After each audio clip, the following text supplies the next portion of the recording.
اعوذ باللہ السمیع العلیم من الشیطان الرجیم من حمزہ ونفخہ ونفثہ رب اشرح لی صدری ویسر لی امری واحلل عقدۃ من لسانی یفقہوا قولی۔ السلام علیکم ورحمۃ اللہ وبرکاتہ۔ رمضان المبارک کا مہینہ بڑی فضیلت و اہمیت کا حامل ہے۔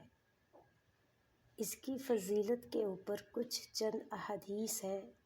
جو رسول اللہ صلی اللہ علیہ وسلم سے ثابت ہیں۔ آج ہم ان احادیث کا مطالعہ کریں گے، کیونکہ کوئی بات ایسی نہیں جو دین میں نئی ہو، یا پھر رسول اللہ صلی اللہ علیہ وسلم کے بعد کوئی لوگوں نے دوسری باتیں اپنے آپ سے گھڑی ہوں یا دین بنایا ہو۔ دین جو ہے ہمارا 1400 سال سے ایک ہی دین ہے، اسلام، جو قرآن کی شکل میں وحی کے ذریعے سے رسول اللہ صلی اللہ علیہ وسلم پر اتارا گیا، اور دوسری چیز سنت یا حدیث، جو رسول اللہ صلی اللہ علیہ وسلم کے ذریعے سے ہم کو آپ صلی اللہ علیہ وسلم نے کر بتایا۔ اللہ کے احکام کو اپنی عملی زندگی میں اس کا رول ماڈل بن کر ہم کو آپ صلی اللہ علیہ وسلم سے کے ذریعے سے دین پہنچا، آپ کے طریقے سے اور آپ کی باتوں سے۔ تو باتیں تو 1400 سال پرانی ہی ہیں قرآن اور حدیث کی، لیکن ہر انسان اس کو اپنی اپنی زبان سے بیان کرنے کی اور اس میں اجر حاصل کرنے کی، اللہ کا پیغام آگے لوگوں کو پہنچانے کی کوشش کرتا ہے،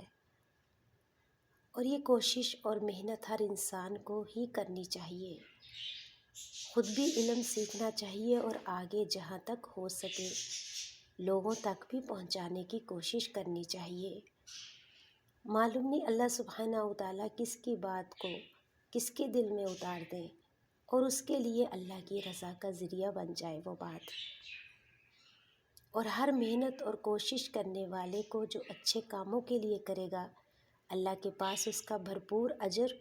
اور اس کا بدلہ ملے گا یوم الحساب کے دن۔ اور اللہ سبحانہ و تعالیٰ نے ہم سب کو دنیا میں اسی لیے بھیجا ہے کہ ہم معروف اور بھلی باتیں، قرآن اور حدیث کی باتیں روشنی میں خود بھی سیکھیں، عمل کریں اور لوگوں تک بھی پہنچائیں۔ ہم میں سے ہر شخص مجاہد ہے، کوشش کر رہا ہے۔ کامل تو صرف اللہ کی ذات ہے، اور آپ کے بعد اللہ، رسول اللہ صلی اللہ علیہ وسلم، اور ان کے بعد آپ کے صحابہ کرام۔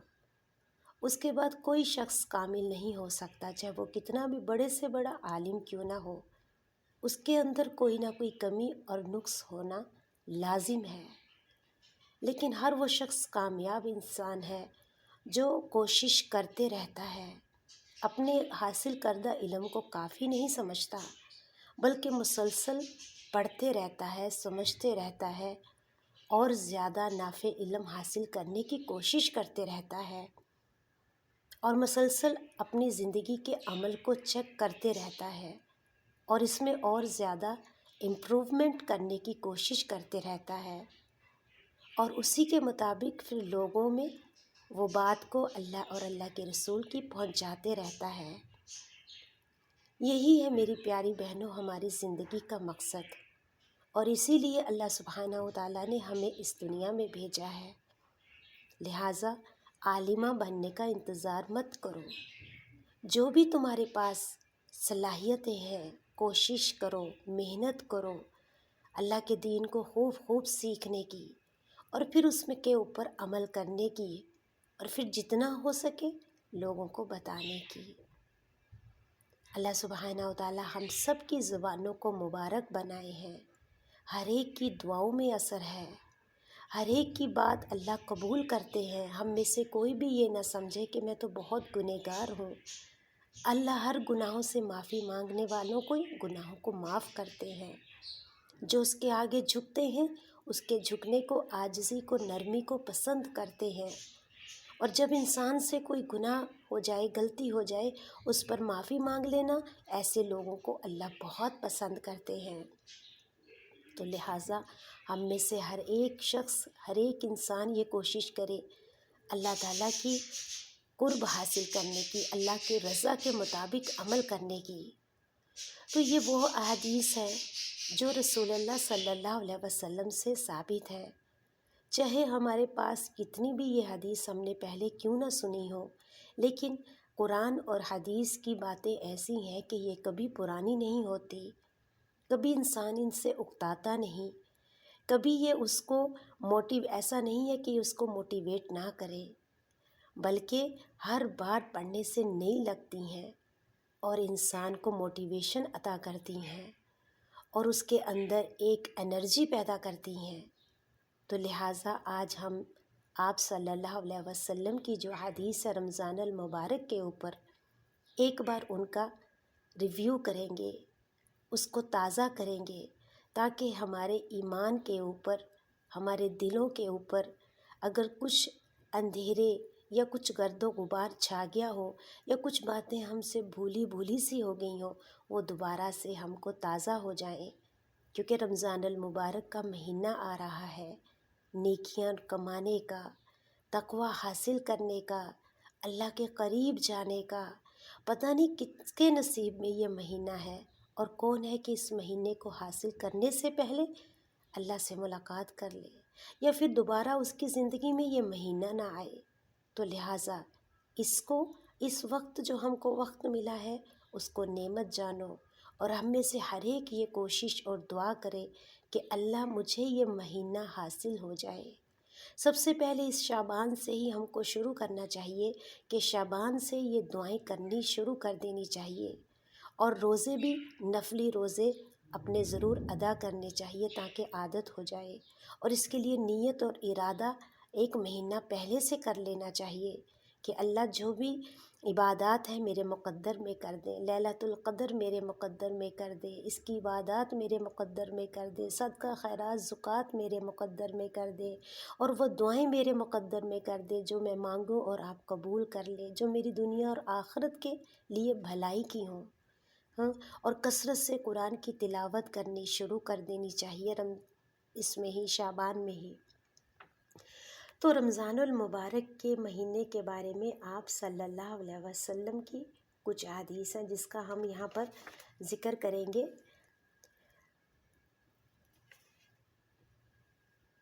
آپ صلی اللہ علیہ وسلم نے فرمایا، اس مہینے کے روزے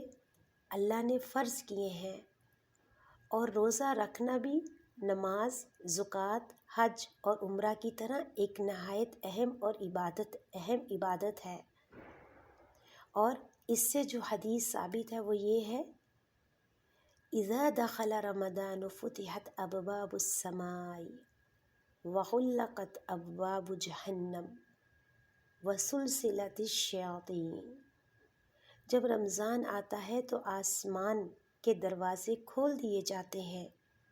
اور جہنم کے دروازے بند کر دیے جاتے ہیں اور شیاطینوں کو جکڑ دیا جاتا ہے۔ آپ صلی اللہ علیہ وسلم فرماتے ہیں کہ جب رمضان آتا ہے تو جنت کے دروازے کھول دیے جاتے ہیں، جہنم کے بند کر دیے جاتے ہیں اور شیاطین کو جکڑ دیا جاتا ہے۔ کیوں؟ تاکہ جو بھی ہم نیکی اور اللہ کو راضی کرنے کے لیے جو بھی عمل کریں وہ اس میں کسی طرح کی کوئی کمی نہ ہو سکے اور لوگ زیادہ سے زیادہ ان نیکیوں سے مستفید ہو سکے، شیطان ان کو برگلا نہ سکے۔ لیکن پھر بھی اگر انسان کوئی ان نیکیوں کو اس طرح سے حاصل نہ کر سکے تو پھر اس کو ضرورت ہے اپنے اندر کے شیطان، اپنے نفس کو مارنے کی، وہ جو اس کو برائیوں پر ابھارتا ہے اس کا خاتمہ کرنے کی۔ اور یہ جب ہوتا ہے جب انسان اس کے لیے تقوی حاصل کرتا ہے، جب اس کے اندر اللہ کا ڈر آ جاتا ہے، پھر ان سب نفسیاتی خواہشات پر اس کو قابو پانا آ جاتا ہے۔ اور روزہ ایک ڈھال ہے جس کے ذریعے سے بندہ جہنم کی آگ سے بچتا ہے۔ ایک اور روایت ہے رسول اللہ صلی اللہ علیہ وسلم کی کہ الصوم جنۃ من عذاب اللہ، روزہ اللہ تعالیٰ کے عذاب سے ڈھال ہے، یعنی روزہ اللہ کے عذاب سے بچانے کا ذریعہ بنتا ہے۔ اور ایک اور حدیث ہے، نبی اکرم صلی اللہ علیہ وسلم نے فرمایا، جس نے اللہ کے راستے میں ایک دن کا روزہ رکھا تو اللہ اس کے چہرے کو جہنم سے 70 سال دور کر دیتے ہیں، یعنی وہ اس سے اللہ تعالیٰ جہنم کی اتنی دوری کر دیتے ہیں۔ اور یہ یاد رکھیں کہ یہ روزہ فرضی روزے کی تو فضیلت ہے ہی ہے، لیکن اگر ہم نفلی روزے بھی رکھتے ہیں تو وہ بھی اسی فرضیت اسی اس میں آتے ہیں، وہ بھی اس اجر میں شمار ہوتے ہیں کہ اس سے بھی اللہ سبحانہ و تعالیٰ انسان کی جہنم سے آگ سے دوری کرنے کا ذریعہ بنتے ہیں انشاءاللہ تعالیٰ۔ اور ایک اور حدیث ہے نبی کریم صلی اللہ علیہ وسلم سے کہ جنت کے 8 دروازے ہیں، ایک دروازے کا نام ریان ہے، جس سے قیامت کے دن صرف روزے دار داخل ہوں گے، ان کے علاوہ اس دروازے سے کوئی داخل نہیں ہوگا۔ کہا جائے گا روزہ دار کہاں ہے؟ تو وہ کھڑے ہو جائیں گے اور جنت میں داخل ہو جائیں گے، اور اس کے علاوہ اس دروازے سے کوئی داخل نہیں ہوگا۔ اور جب وہ لوگ داخل ہو جائیں گے تو وہ دروازہ بند کر دیا جائے گا اور دوسرا کوئی اس میں داخل نہیں ہو سکے گا۔ کتنا پیارا مرتبہ اور درجہ اللہ کے پاس ملے گا روزہ داروں کے لیے کہ ایک اسپیشل دروازہ ان کے لیے جنت کا کھولا جائے گا، اسپیشل جنت ہوگی جو ان کو ان رمضان کے بدولت حاصل ہوگی۔ تو ہمیں اس جنت کو، اس جہنم سے بچنے کے لیے، اس اللہ کی رضا حاصل کرنے کے لیے اپنے رمضان کو بہترین سے بہترین بنانے کی کوشش کرنی ہے، تاکہ ان سارے درجات اور مقام کو ہم حاصل کر سکیں۔ سب سے پہلے اس کے لیے نیت اور ارادہ وہ بہت ضروری ہے، اور جب انسان کوئی اچھے کام کا نیت اور ارادہ کر لیتا ہے تو اللہ سبحانہ وتعالیٰ پھر اس کے لیے اس کو کرنے کی توفیق بھی دے دیتے ہیں۔ ایک اور حدیث ہے نبی کریم صلی اللہ علیہ وسلم سے کہ روزہ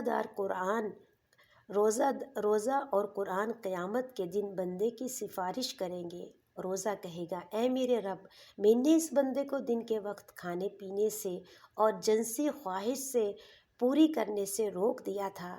بس تو اس کے بارے میں میری سفارش قبول فرما۔ قرآن کہے گا، میں نے اس کو رات کے وقت سونے سے روک دیا تھا، بس تو اس کے بارے میں میری سفارش قبول فرما۔ چنانچہ ان دونوں کی سفارش قبول ہوگی، دن کا روزہ اور رات کا قرآن۔ اس سے کیا پتہ چلتا ہے؟ اس سے یہ پتہ چلتا ہے کہ دن میں جتنے ہم حلال کاموں سے رکتے ہیں اللہ کے لیے، اور پھر اس کے بعد میں جو ہم رات کا قیام کرتے ہیں، رات کو جو سونے کے بعد اٹھنا، اس کے لیے اور اس میں کھڑے ہو کر قرآن کی تلاوت کرنا، تو یہ کیا ہے؟ قیام۔ وہ قیام جو ہے اللہ سے سفارش کرے گا۔ تو ہم سب کو اس کو حاصل کرنے کی کوشش کرنا ہے کہ روزے کے ساتھ ساتھ ہم رات کا قیام بھی کریں، یعنی کچھ دیر سونے کے بعد اپنی عادت بنائیں کہ ہم اٹھ کے نفلوں میں کثرت سے قرآن پڑھیں، جتنا جو کوئی پڑھ سکتا ہے کوشش کرے، جو دیکھ کر پڑھ سکتا ہے دیکھ کر پڑھے، جو بغیر دیکھے پڑھ سکتا ہے بغیر دیکھے پڑھے، کیونکہ اسی کی سفارش قبول ہوگی جو قیام کہتے ہیں کھڑے ہونے کو، جو کھڑا ہو کر یعنی نماز میں نفلوں میں قرآن پڑھے گا۔ اور اس کے علاوہ ایک اور حدیث ہے کہ رسول اللہ صلی اللہ علیہ وسلم نے فرمایا، آدمی کی آزمائش ہوتی ہے کہ اس کے بال بچوں کے بارے میں، اس کے مال میں اور اس کے پڑوسی کے سلسلے میں۔ ان آزمائشوں کا کفارہ نماز، روزہ اور صدقہ ہے۔ یعنی آزمائش سے مراد یہاں پر کیا ہے کہ اللہ سبحانہ و تعالیٰ ہم سے امتحان لیتے ہیں اولاد کے بارے میں، کہ انسان اولاد کی تربیت میں، تعلیم میں اس قدر گم ہو جاتا ہے کہ اس سے بہت ساری چیزیں چھوٹ جاتی ہیں، دین کی بہت سارے نفلیں یا بہت سارے دوسرے جو نوافل ہیں، صدقات ہیں، یہ ساری چیزیں انسان سے بہت مرتبہ غفلت میں ہو جاتا ہے بچے چھوٹے ہونے کی وجہ سے، یا پھر جب مائیں دودھ پلاتی ہیں اس حالت میں، پریگننسیاں ہوتی ہیں اس حالت میں، تو ان سب کا کفارہ ہوتی ہے یہ نماز اور روزہ اور صدقہ۔ اسی طرح سے پڑوسیوں کے بارے میں بعض وقت ہم ان کے حق حقوق اس طرح سے ادا نہیں کرتے جس طرح سے ادا کرنے چاہیے، تو اس کی بعض پرس بھی کس سے ادا کریں، اس کا کیا کریں؟ نماز، روزہ اور صدقہ، کہ جب انسان کو ہوش سنبھل جائے، اس کے پاس علم آ جائے، پھر وہ ان کاموں میں زیادتی کرے،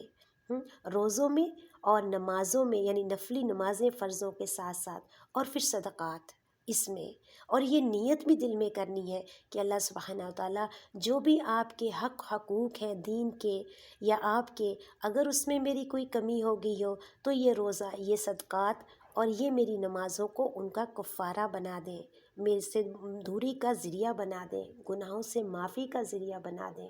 کیونکہ انسان بعض وقت بخل کر دیتا ہے، پڑوسیوں کا حق نہیں دیتا، یا بعض وقت صدقہ کرنے میں انسان کمی کر دیتا ہے، کیونکہ دوسرے اور بہت سے کام ہوتے ہیں اور بہت سے چیزیں ہوتی ہیں جہاں پر اس کو پیسہ لگانا ہوتا ہے۔ تو لہٰذا ان سب کا کفارہ کیا ہے کہ جب انسان کو ہوش سنبھل جائے یا اس کو اس چیز کا پتہ چل جائے تو فوری اللہ سے توبہ استغفار کرے، اور فرضوں کے ساتھ ساتھ فرضی نمازیں اور روزوں کے سکات کے ساتھ ساتھ نفلوں کی بھی کثرت کرے، اور یہ نیت کر کے اس میں زیادتی کرے۔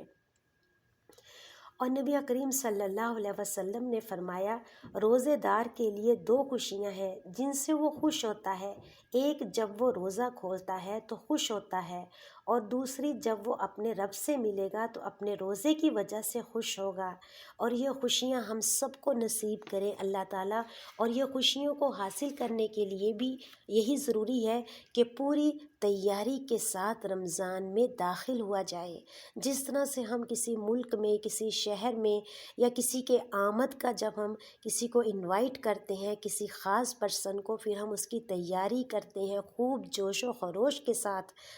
جو جتنا پرسن اہم ہوتا ہے یا جو جتنی جگہ ہمارے لیے بہت خاص ہوتی ہے تو اس پہ ہم بہت تیاری کے ساتھ جاتے ہیں، یا اس انسان کا ویلکم ہم بہت جوش و خروش کے ساتھ کرتے ہیں۔ تو اسی طرح سے جب ہم رمضان کو اسی طرح سے تیاری کے ساتھ داخل ہوں گے، پورے مینٹلی اور اپنے جسمانی طور پر، کہ مجھے عبادات میں بھی کوئی کمی نہیں کرنی، صدقہ خیرات میں کوئی کمی نہیں کرنی، اور اللہ سے دعائیں بھی مانگتے ہیں، تو پھر اللہ سبحانہ وتعالیٰ ایسے لوگوں کا اجر کبھی ضائع نہیں کریں گے۔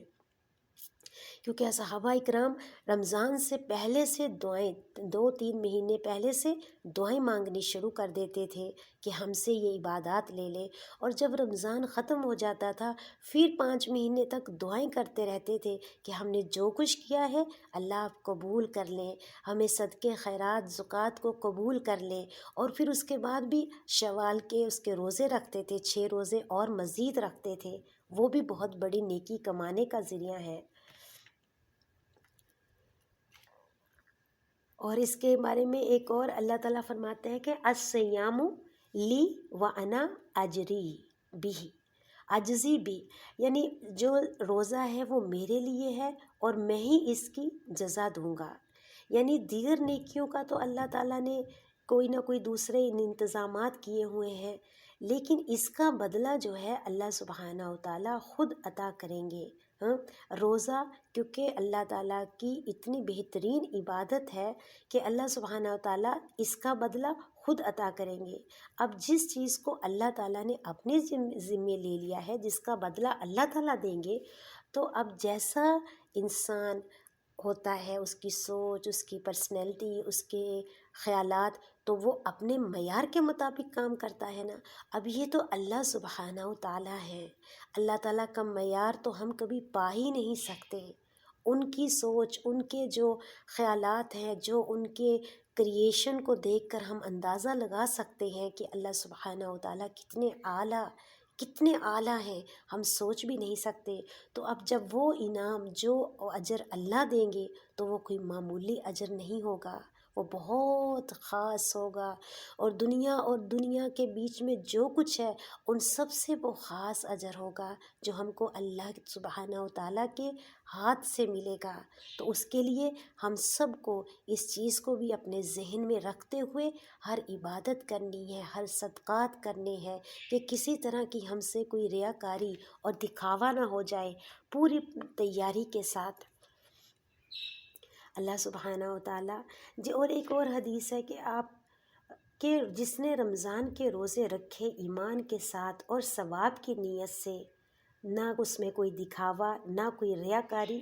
تو اس کے گزشتہ گناہ معاف ہو جاتے ہیں، یعنی جو 1 سال کے گناہ ہیں ان کے گناہوں کا کفارہ بھی ہے، کبیرہ گناہوں کو چھوڑ کر جتنے بھی بقیہ گناہ ہیں اللہ تعالیٰ اس کے ذریعے سے معاف کر دیتے ہیں، لیکن شرط کیا ہے کہ اس میں دکھاوا نہ ہو اور ریاکاری نہ ہو۔ ہاں، کہ بعض لوگ جیسے سناتے رہتے ہیں، آج تو اتنا قرآن پڑھا، رات کو اتنی دیر تک جاگی، صبح کو ایسا حال ہوا، اتنا وقت مصروف ہو گیا ہے، اتنا کام ہے گھر میں، اتنے مہمانوں کو کھانا کھلایا، یہ کاموں کو کبھی بھی کسی کے سامنے بیان نہیں کرنا،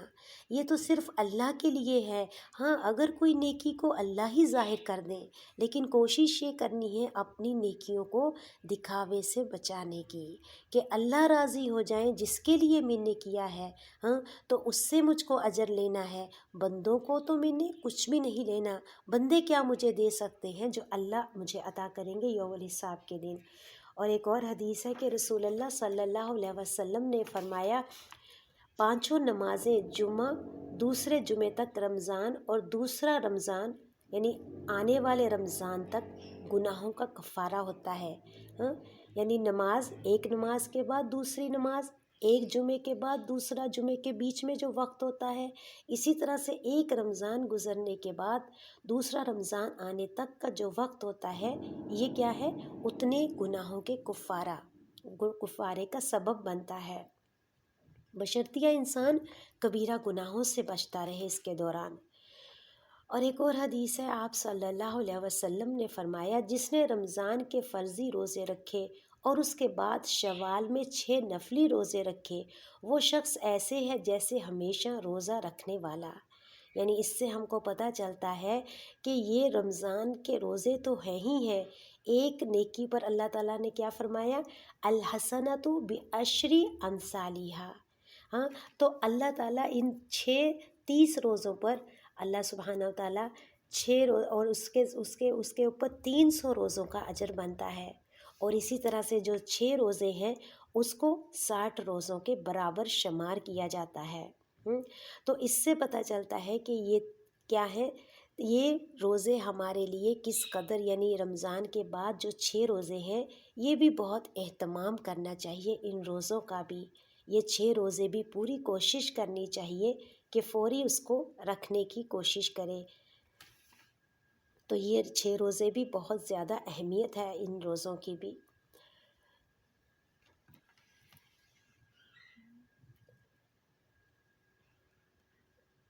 سبحانک اللہم و بحمدک، نشہد ان لا الہ الا انت، نستغفرک و نتوب الیک۔